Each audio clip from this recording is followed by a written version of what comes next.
कहानी की शुरुआत में हमें जया नाम की एक लड़की को दिखाया जाता है जो IVF के जरिए बच्चा करवाना चाहती है। इस बारे में जब वो डॉक्टर से बात करती है तब डॉक्टर कहती है कि पहले अपने पति को लेकर के आओ, उनके बिना ये नहीं होगा। हालांकि जैसे तैसे करके जया डॉक्टर को मना लेती है, लेकिन जब जया को मालूम चलता है कि इसमें जो खर्चा आने वाला है उसमें लगभग 5 से 6 लाख रुपए लगेंगे, तब वो बिना कुछ बोले यहाँ से चली जाती है। इसके बाद सीन शिफ्ट होता है और हमें रेखा को दिखाया जाता है जो कि जया की माँ है। वो एक वाइन शॉप पर काम करती है। तिजोरी में से कुछ पैसे निकालने के बाद वो हिसाब किताब करती है और फिर यहाँ से चली जाती है। इसके बाद हमें सुषमा को दिखाया जाता है जो रेखा की छोटी बेटी है। इस समय वो अपने जीजा मानस के साथ में रील बना रही थी। इंस्टाग्राम पर उसके ढेर सारे फॉलोअर्स भी हैं। जब जया घर पर पहुँचती है तब हमें मालूम चलता है कि घर पर उसके 3 देवर हैं। देवर लोगों के लिए रोटियां बना बना करके वो थक चुकी है, लेकिन आज तक उसने कभी भी चूं तक नहीं किया। उसे कितना भी तकलीफ रहे वो इन सबको रोटी बना करके खिलाती है। सुषमा के साथ में रील बनाने के बाद मानस घर आता है और बिना खाए सो जाता है। वो तो सो गया था, लेकिन उस रील को देख करके जया को बहुत बुरा लग रहा था। उसी समय जया के पास उसकी माँ का कॉल आता है। उसकी माँ फोन पर जोर जोर से रो रही थी। हालांकि जया पूछती है कि आखिर बात क्या है, क्या हुआ है, लेकिन रेखा पहले सुषमा को लाइन पर लेने के लिए बोलती है। सुषमा को लाइन पर लेने के बाद रेखा जोर जोर से रोने लगती है और फिर वो इन्हें बताती है कि गुप्ता जी का डेथ हो गया है। जिस पर जया कहती है कि तुम इतना काहे फैला रही हो, मर वो गए हैं, टेंशन तुम्हें हो रहा है। जिस पर रेखा कहती है कि टेंशन इसलिए हो रहा है क्योंकि वो मेरे घर में मरे हैं। उसका दिमाग काम नहीं कर रहा था, इसलिए वो जल्दी से अपने दोनों बेटियों को वापस घर आने के लिए बोलती है। सीन शिफ्ट होता है और हमें उस समय का सीन दिखाया जाता है जब रेखा पहली बार इस आदर्श कॉलोनी में आई थी। उसकी शादी शिव कुमार के साथ में हुई थी। आदर्श कॉलोनी में आने के बाद बूढ़े से जवान हर कोई उसे देख करके उस पर फिदा हो गया था, लेकिन रेखा का दिल गुप्ता जी पर आ गया था जिनका घर ठीक रेखा के घर के सामने था। हर समय रेखा उन्हें फ्लर्ट करती थी, लेकिन गुप्ता जी बाल ब्रह्मचारी थी, इसीलिए वो रेखा से दूरी बनाए रखे थे। उन्होंने कभी भी रेखा को भाव नहीं दिया, लेकिन फिर भी पता नहीं कैसे शादी के 7 महीने बाद ही जया हो गई। बच्चा तो रेखा को हुआ, लेकिन सदमा कॉलोनी वालों को लगा। कुछ ही दिन बाद रेखा को एक और सदमा लगा। बिजली के झटका लगने की वजह से शिव कुमार और उसकी माँ की मौत हो गई। कॉलोनी के सभी लोगों को पता था कि शिव कुमार ने अपना घर गिरवी रख करके गुप्ता जी से पैसा लिया था। गुप्ता जी के पास बहुत अच्छा मौका था, वो घर लेकर के रेखा को यहाँ से बाहर निकाल सकते थे, लेकिन वो काफी नरम मिजाज के थे, इसलिए उन्होंने ऐसा नहीं किया। लेकिन रेखा ने उन्हें छेड़ना बंद नहीं किया। महीने और साल बीत गए। कॉलोनी के ज्यादातर लोग बूढ़े हो गए, लेकिन रेखा अभी भी जवान और तंदुरुस्त थी, जिससे लोगों को लगने लगा कि रेखा औरत नहीं बल्कि डायन है। अगले दिन सुबह में जया और सुषमा घर आती हैं। गुप्ता जी की बॉडी को देख करके ये दोनों अपनी माँ से पूछती हैं कि आखिर ये सब हुआ कैसे। तब रेखा इन्हें बताती है कि रात के लगभग 10 बज रहे थे। वो घर पर आकर के दरवाजे को खटखटाने लगे। जब मैंने जाकर के दरवाजा खोला तो वो धक्का दे करके सीधा घर के अंदर आ गए और घोड़े की तरह मेरे ऊपर चढ़ करके मेरे साथ छेड़छाड़ करने लगे। उन्हें रोकने के लिए मैंने उन्हें धक्का दे दिया, जिससे वो गिर गए और उनके सर में चोट लग गई। चोट लगने की वजह से उनके सर से ढेर सारा खून बाहर निकल गया और उनकी मौत हो गई। जो हो गया सो तो हो गया। सुषमा पूछती है कि अब हम आगे क्या करें। तब रेखा कहती है कि मेरे पास एक प्लान है। रात के अंधेरे में हम इनकी बॉडी को कंबल से लपेट करके नाले में फेंक आएंगे। लेकिन जया को ये आइडिया बिल्कुल भी अच्छा नहीं लगता। लेकिन दूसरी प्रॉब्लम ये भी थी कि गुप्ता आंटी सुबह होते ही गुप्ता जी के पास कॉल करने लगती हैं। वो अपनी बेटी गोल्डी से गुप्ता जी के बारे में पूछती है, लेकिन उसे कुछ पता नहीं था, इसलिए गुप्ता आंटी उनके पास कॉल करती हैं। जब कॉल नहीं लगता है तो वो उनके फोन पर मैसेज भेजती हैं। मैसेज के जरिए इन लोगों को मालूम चलता है कि रात के समय में गुप्ता जी के साथ में उनकी बहस हुई थी। किसी वजह से उन लोगों के बीच में झगड़ा हुआ है, इसीलिए गुप्ता आंटी को ये लगता है कि वो घर छोड़ करके चले गए हैं। अगले दिन सुबह में जया के पास मानस का कॉल आता है, क्योंकि वो बिना बताए अपने घर वापस आ गई थी। वो मानस को बताती है कि माँ की तबीयत खराब है, वो बहुत जल्द वापस घर आ जाएगी। उसी समय जया के पास महेश्वरी नाम का एक पुलिस वाला आता है, जो कि जया को धमकी देते हुए उसे अपने साथ चलने के लिए बोलने लगता है। जया काफी डर करके घबरा जाती है। हालांकि बाद में महेश्वरी रिवील करता है कि वो उसके बचपन का दोस्त है। वो बस जया की टांग खींच रहा था। ये दोनों साथ में क्लास में पढ़ते थे।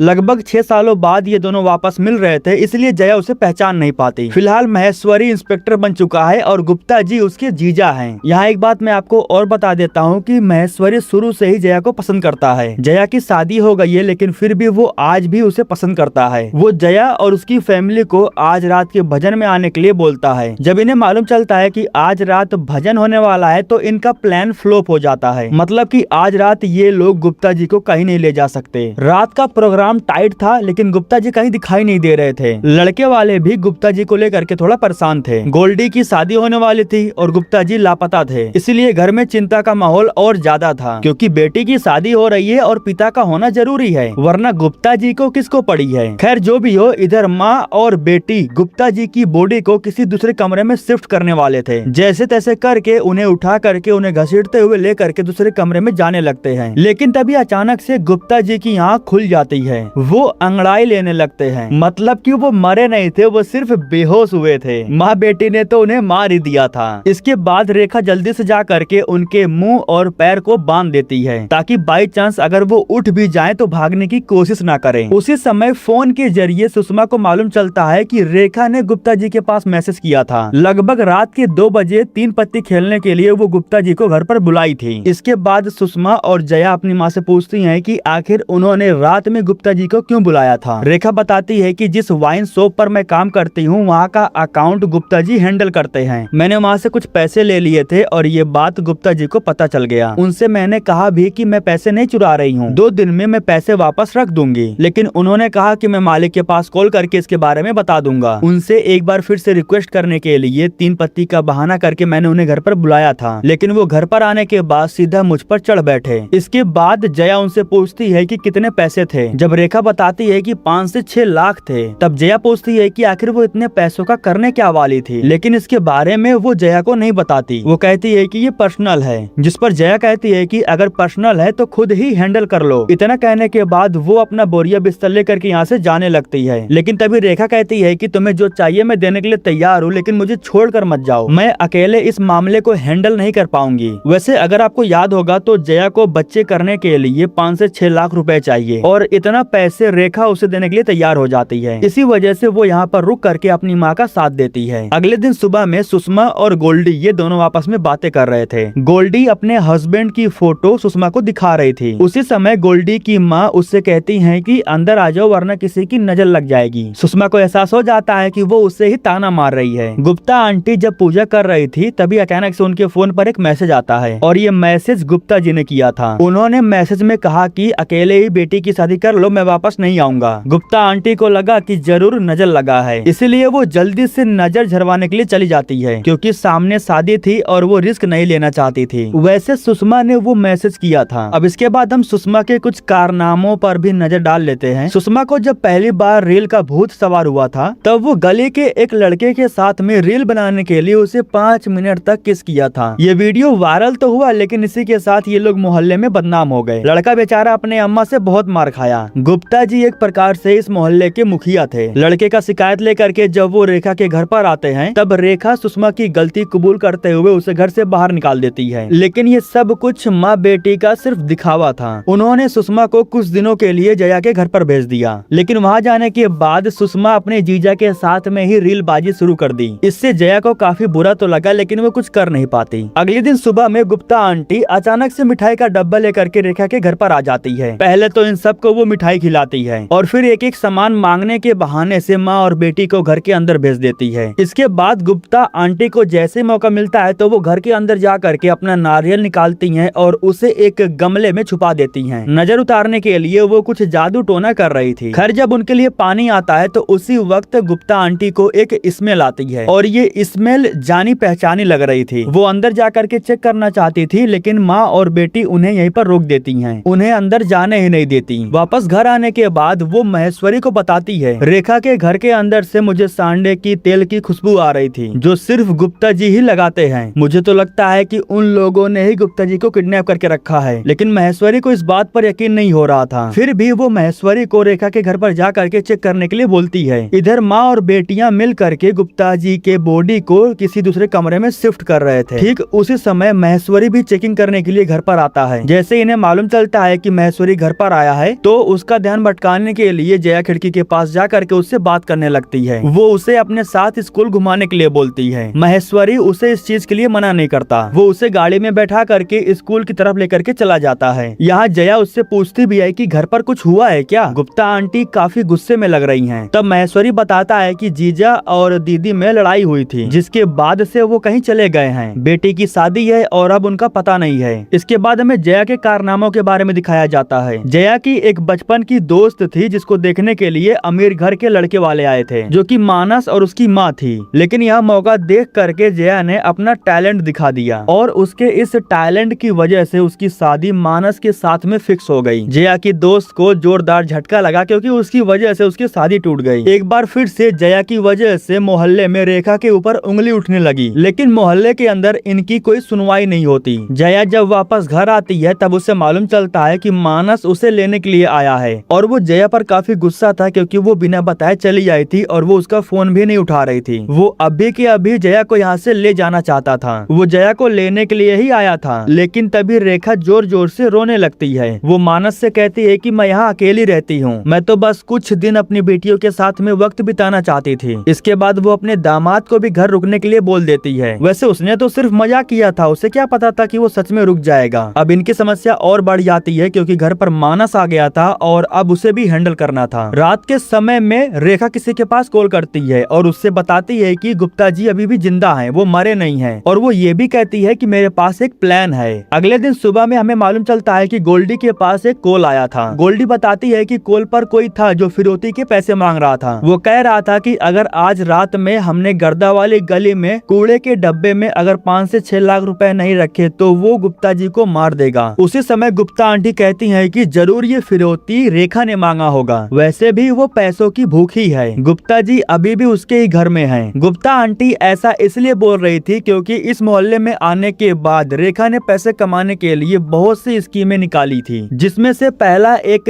रेखा का नाइटी का दुकान था और वो भी नाइटी चोरी का था। जब ये कामयाब नहीं हुआ तब उसने लंच बॉक्स का बिजनेस शुरू किया, जिसमें वो मर्दों को नशीला पदार्थ देती थी। कुछ दिन बाद जब ये भी बंद हो गया तब उसने साइबर कैफे शुरू किया, जिसके अंदर सिर्फ मर्दों की ही भीड़ रहती थी क्योंकि इस कैफे में लोगों को गंदी वीडियो दिखाया जाता था। लड़के कैफे के अंदर जाते थे लेकिन वापस नहीं आते थे। लोगों का कहना था कि रेखा लड़कों को मार करके उन्हें अपने फूल वाले गार्डन में दफना देती थी। रात के समय में गुप्ता आंटी अपनी बेटी के साथ सारे पैसे ले करके जाने लगती हैं। उसी रात में रेखा भी तैयार होकर के बाहर निकलती है। यहाँ हमें मालूम चलता है कि जया ने उसे देख लिया था, इसलिए वो उसका पीछा करती है और जया को सुषमा देख लेती है तो सुषमा उसका पीछा करती है। रेखा अपने वाइन शॉप पर जाती है जहाँ पर जया और सुषमा भी उसका पीछा करते हुए आ जाती हैं और फिर यहाँ पर एंट्री होती है सुषमा के पापा की। दरअसल इन्हीं से मुलाकात करने के लिए रेखा यहाँ पर आई थी। सोसाइटी के अंदर रेखा से मुलाकात करने के लिए वो छुप छुप करके रात के अंधेरे में उसके घर पर जाते थे।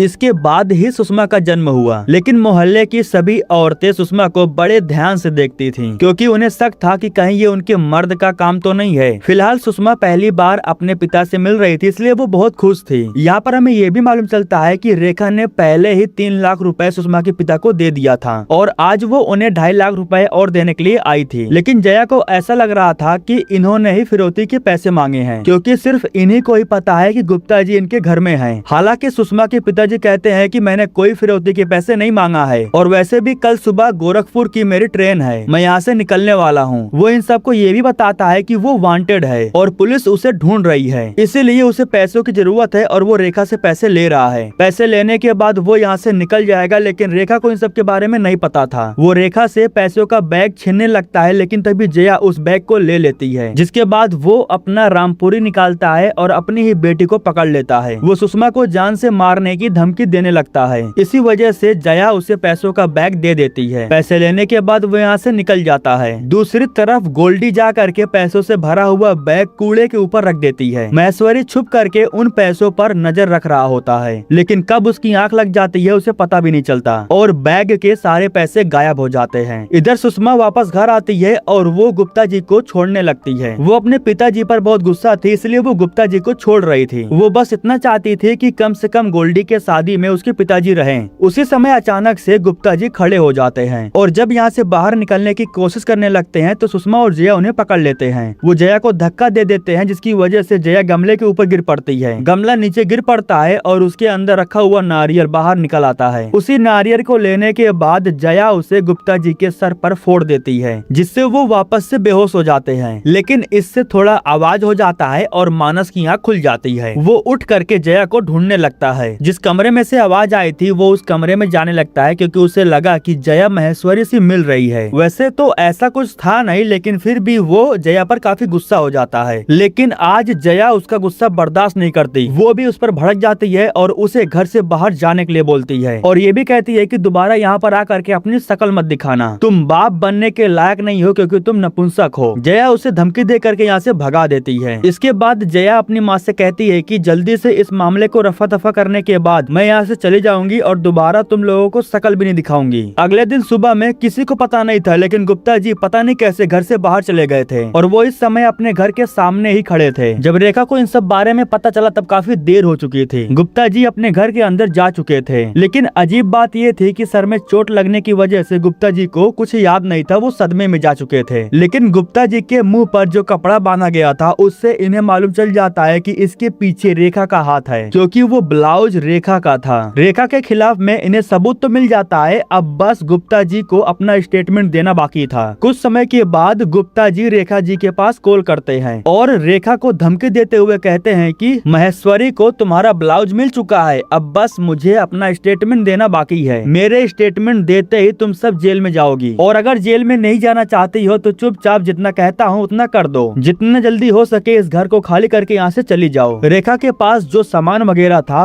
वो सब कुछ अपने बेटी को देने लगती है, क्योंकि वो इस जगह को छोड़ करके जा रही थी। इन सब के पीछे सिर्फ रेखा का हाथ था, इसीलिए पुलिस वाले सिर्फ रेखा को ही ढूंढेंगे। वो चाहते थे कि उसकी बेटी इसी घर में रहे। तभी जया के दिमाग में एक आइडिया आता है। अपनी माँ को बचाने के लिए वो एक प्लान बनाती है। रात के समय में जया गुप्ता जी के पास मिलने के लिए जाती है और यहाँ वो उनके साथ में एक डील फिक्स करती है। वापस आने के बाद जया और उसकी माँ तैयार होती हैं और फिर कुछ समय के बाद गुप्ता जी इनके घर पर आते हैं। तो अब जाकर के हमें मालूम चलता है कि शुरू से ही रेखा गुप्ता जी के पीछे नहीं थी, बल्कि गुप्ता जी ही हर बार उसका फायदा उठाते थे। और इस समय जया के साथ में डील क्या फिक्स हुई थी पता है? वो इन माँ और बेटियों के साथ में एंजॉय करना चाहते थे। वो रेखा के बेड पर जाते हैं और इन सब को डांस करने के लिए बोलते हैं। गुप्ता जी जैसा कहते हैं वो सब कुछ ये लोग करती हैं। डांस करने के बाद काफी अच्छे से इनकी मालिश भी होती है, लेकिन उन्हें नहीं पता था कि माँ बेटी मिल करके उनका एक वीडियो रिकॉर्ड कर रही है और तुरंत ये वीडियो महेश्वरी और गुप्ता आंटी के पास चला जाता है। वीडियो बन जाने के बाद ये लोग गुप्ता जी को धमकी देते हैं। वीडियो को देख करके गुप्ता आंटी भी भागते हुए घर पर आ जाती हैं। अब ये लोग उसी वीडियो का इस्तेमाल करके गुप्ता जी को टॉर्चर करते हैं। बात क्लियर था,